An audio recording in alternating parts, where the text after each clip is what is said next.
आज बनाळी या गावामध्ये श्री बणशंकरीच्या पदस्पर्शाने पावन झालेल्या बनाळीच्या नगरीमध्ये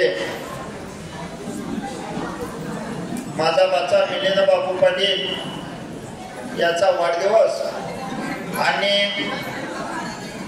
जत तालुक्याचे कार्यसम्राट आमदार माननीय गोपीचंदजी पडळकर साहेब यांनी आपल्या बणशंकरी तीर्थक्षेत्र वर्गासाठी वर्ग दर्जा दिला आणि 5 कोटीचा निधी दिला।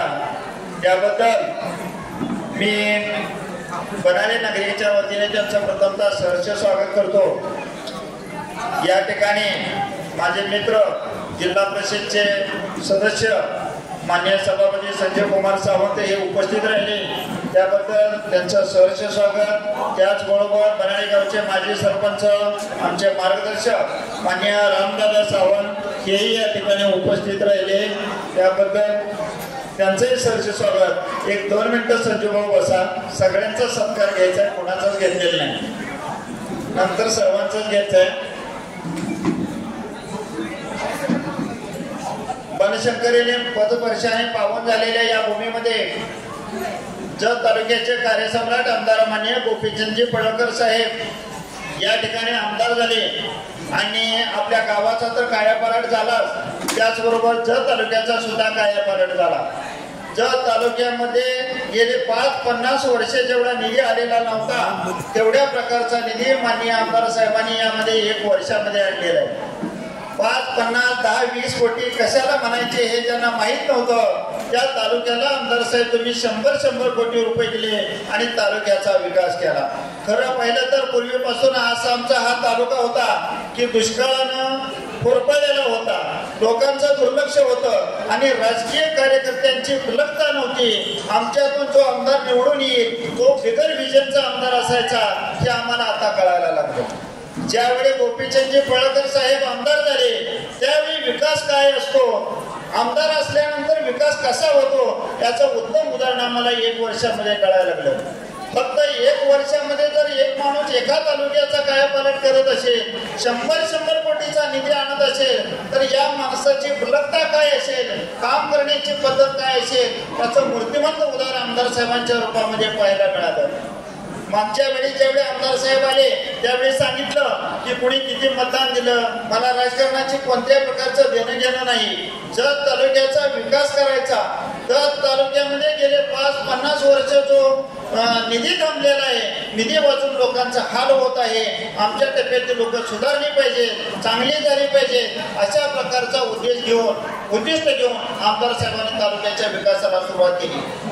माझ्या माहितीप्रमाणे जत तालुक्याची तहसीलची इमारत असेल, पंचायत समितीची इमारत असेल, RTO ऑफिस असेल, त्याचबरोबर आता झालेली नगरपालिकेची इमारत असेल, यामध्ये अधिकाऱ्यांना बसायला जागा सुद्धा नव्हती।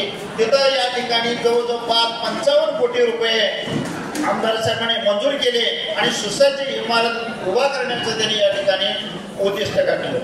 कारण ज्यावेळी आमदार असतो आपला असतो किंवा उपलब्धता काय असते याचं जिवंत मूर्तिमंत उदाहरण तुम्हाला मी सांगतो की प्रत्येक जण आपण शेतकरी कुटुंबातले माणसं आहोत। ज्यावेळी एखाद्याचा डीपी जळतो, वीज जळत जाते, त्यावेळी आपण त्या डीपीला भांडत बसतो, परंतु आमदार साहेबांनी डीपी का जळतो याचा शोध घेतला, त्यामुळे खरंच त्यांनी 500 डीपी या ठिकाणी तालुक्यामध्ये मंजूर केला।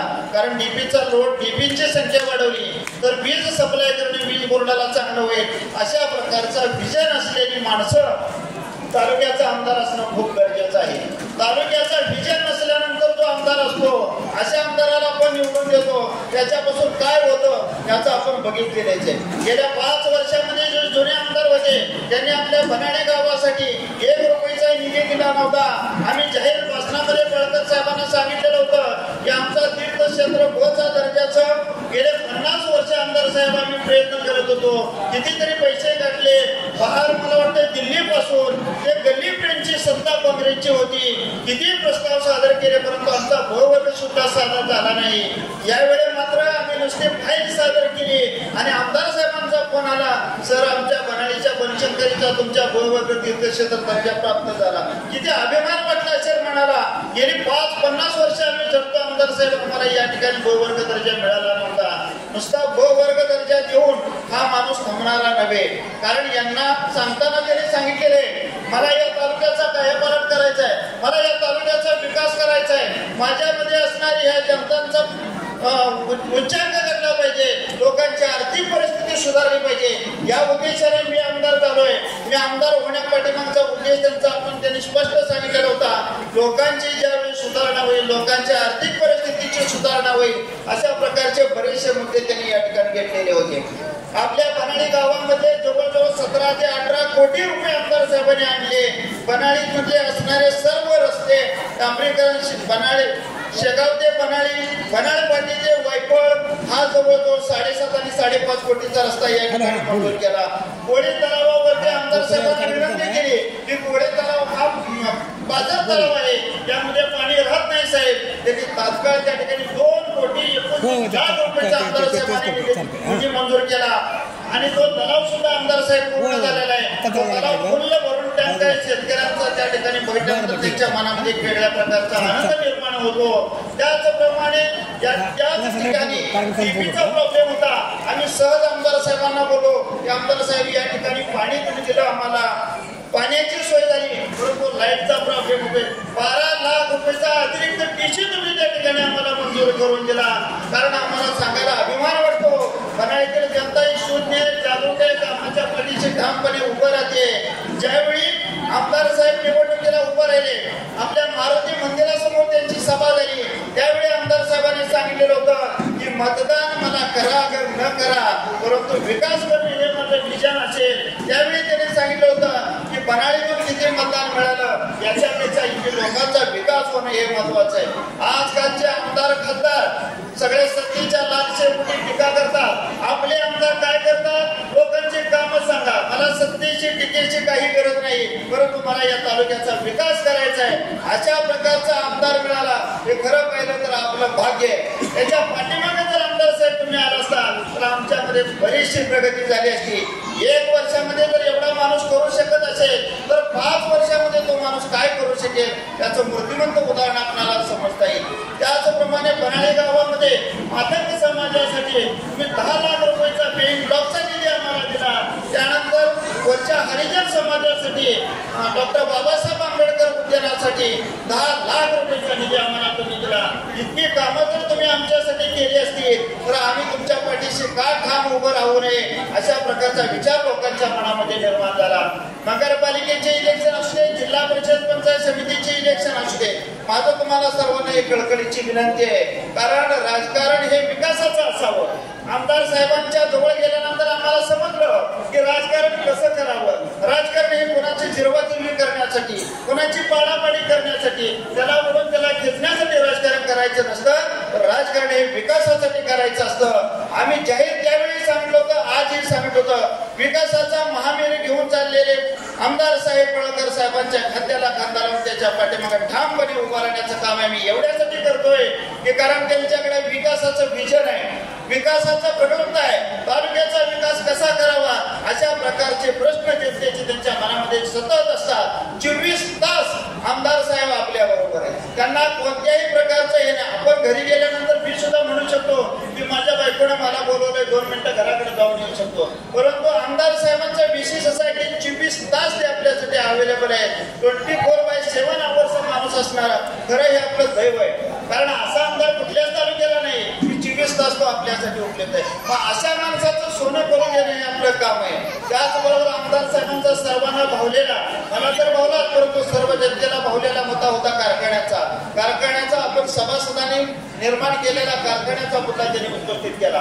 कित्येक वर्ष तो प्रलंबित प्रश्न होता, परंतु आमच्या राजकीय पुढाऱ्यांना साधं कारखान्यावर बोलावंसं सुद्धा वाटलं नाही की हा कारखाना सभासदांचा आहे, सभासदांच्या मालकीचा व्हावा, सभासदांना द्यावा, अशा प्रकारचे विचार त्यांच्या मनामध्ये आलेले आहेत. आणि आमदार साहेबांनी तो मुद्दा उपस्थित केला आणि सर्व जनता त्यांच्या पाठीमागेच राहिली. म्हणून माझे तमाम नागरिकांना विनंती आहे, आमदार साहेब अजून एक तुम्हाला सांगावंसं वाटतं, तुम्ही आमदार झाल्यापासून आमच्या गावगाड्यातील गोर गरीब पोरांना सुद्धा आमदार झाल्यासारखं वाटायला लागले. हे सगळ्यात महत्वाचं. आमदार साहेबांनी सदनामध्ये सांगितलं होतं की आमदार साहेबांनी काय सांगितलं, सर तुम्ही काळजी करू नका, तुम्ही आमदार समजून एखाद्याचा प्रश्न उपस्थित करा, मांडा.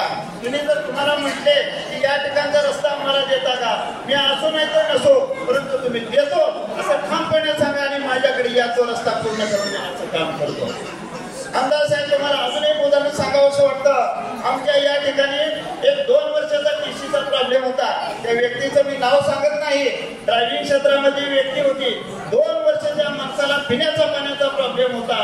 तुम्ही आमदार व्हायच्या अगोदरपासून प्रॉब्लेम होता. पाठीमागच्या आमदाराला सांगितलं घरातले टीसी फक्त अर्धा इंच पाणी त्यांच्या होलमधनं बाहेर पडत होतं, परंतु तो देण्याची व्यवस्था त्यांनी दाखवली नाही, दिली नाही. ज्यावेळी तुम्ही उभा राहिला त्यावेळी ते व्यक्ती म्हणजे माझं एकच छोटंसं काम आहे, फक्त मला पिण्याच्या पाण्याचा प्रॉब्लेम पाहिजे आणि 12चा टीसी होता आणि ते MSCB वाली बदलून देत नव्हती.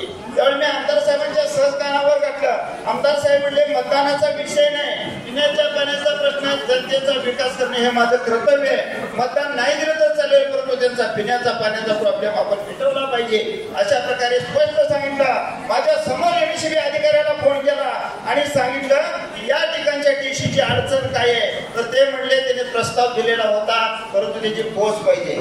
आमदार साहेब म्हणले पोच ठेवायचं काम माझ्या शेतकऱ्याचं नाही, माझ्या बांधवाचं नाही, ते तुमचं काम आहे. तुम्ही सरकारी तिजोरीतनं पैसा घेताय, अशा प्रकारचे धंदे चालणार नाही. मला तुम्ही कुठे ठेवलाय प्रस्ताव माहित नाही, परंतु या ठिकाणी टीसी दिली पाहिजे. त्यावेळी अधिकाऱ्याने सांगितलं की साहेब आम्हाला 2-3 दिवसाचा वेळ द्या. तर त्यावेळी साहेबांनी सांगितलं 2-3 दिवस नाही, तासावर बोल. म्हणजे आमदार कुठे आले, तासावर आले. आपण 2-3 दिवसावर मागणी करत होतो, तर अक्षरशः आमदार साहेब 6व्या तासाला त्या माणसाने या ठिकाणी टीसी बसवून दिला आम्हाला. त्या व्यक्तीचं पाणी पडलं. त्या व्यक्तीचं नाव होतं पंढर ड्रायव्हर. तुम्हाला मी सांगतो म्हणजे अशा प्रकारच्या अनेक टीसी आहेत. अनेक ठिकाणचे प्रश्न असे होते. आमच्यातला टीसी जळाल्यानंतर गावातला शेतकऱ्याची मका आमदार साहेब लावल्यापासून टीसी मका मोठी झाली किंवा एखादं ज्वारीचं पीक मोठं झालं, तर ज्यावेळी टीसी जळाला का वाळून खाक व्हायची, तरी आमचा टीसी या ठिकाणी येत नव्हता. एवढं काम तुम्ही छान केलं आणि मला अभिमानानं सांगावं असं वाटतं की राज्याचे मुख्यमंत्री माननीय देवाभाऊ यांच्या अतिशय विश्वासू आणि जवळचे व्यक्ती आहेत आणि या ठिकाणी देवाभाऊच्या अतिशय जवळचे आहे. यांच्यासाठी निधी देण्यासाठी देवाभाऊचे सदैव हात खुले असतात. कारण त्यांनी प्रचार सभेमध्ये सांगितलं की 288 हा शेवटचा मतदारसंघ जरी असला तरी गोपीचंद पळाकरसाठी माझा पहिला मतदारसंघाचे आणि त्या दृष्टीनं आपल्या तालुक्याची वाटचाल चालू आहे. तालुक्याचा विकास होणार यात मात्र सुद्धा शंका बाळगायची गरज नाही. कारण 1 वर्षामध्ये जर एखादी व्यक्ती एवढं करत असेल तर पूर्ण 5 वर्ष झाल्यानंतर आपल्या तालुक्याचा किती कायापालट होईल याचं मूर्तिमंत उदाहरण आपल्याला आमदार साहेबांच्या माध्यमातून या ठिकाणी बघायला मिळते. असा हा आमदार आपला.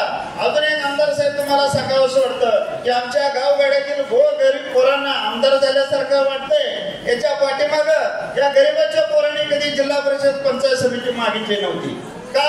कारण ज्यावेळी प्रश्न निर्माण होईल त्यावेळी पुढची समोरची व्यक्ती पैसा विचारत होते. तुम्ही मात्र मला असा आमदार मिळाला भेटला, बघितलं की त्या व्यक्तीचं काम काय आहे हे बघता आणि त्यानंतर तुम्ही बाकीच्या गोष्टी ठरवता. ही खरंच अभिमानाची बाब वाटते. कारण ज्याच्या वेळी आम्ही बऱ्याच 50 वर्ष वय झालं साहेब, आम्ही राजकारणाचा अड्डापिटा करतो, राजकारणामध्ये लोकांच्या समोर जातो, लोकांचे प्रश्न मांडतो आणि ज्यावेळी तिकिटाची एखाद्या गरीब पोराची परिस्थिती निर्माण होते आणि तो तिकीट मागायला जातो त्यावेळी आम्हाला विचारलं जातं तुमच्याजवळ पैसे किती, पैसे आणून आमच्याजवळ ठेवा. कशासाठी ठेवायचे, काम काय केलं आम्ही ते सांगितलं तर चालत नाही. परंतु तुम्ही आमदार झाल्यापासून मी पाठीमागच्या तुम्ही जिल्हा परिषद पंचायत समितीला ज्यावेळी फिरत होता त्यावेळी बघितलं की सर्वसामान्यातील सर्वसामान्य आंतराच्या विकासितेला सुद्धा पंचायत समिती सदस्य हो वाटतंय. तो म्हणतोय का नाही, आमदार साहेब कसे झाले, शून्यातून निर्माण झाले, मी का होऊ शकत नाही. म्हणजे अशा प्रकारची भावना लोकांच्या मनामध्ये निर्माण झाली की जेणेकरून तुमचा आदर्श लोकांच्या समोर निर्माण झाला आणि तो आदर्श सर्वांनी घ्यावा अशा प्रकारची मी या ठिकाणी विनंती करतो. व्यासपीठावर सर्वजण आलेले. सुनील भैया थोडस लेट पण थेट आला तुम्ही, त्याबद्दल तुमचेही स्वागत. कारण नाही धन्यवाद सर. ठीक आहे.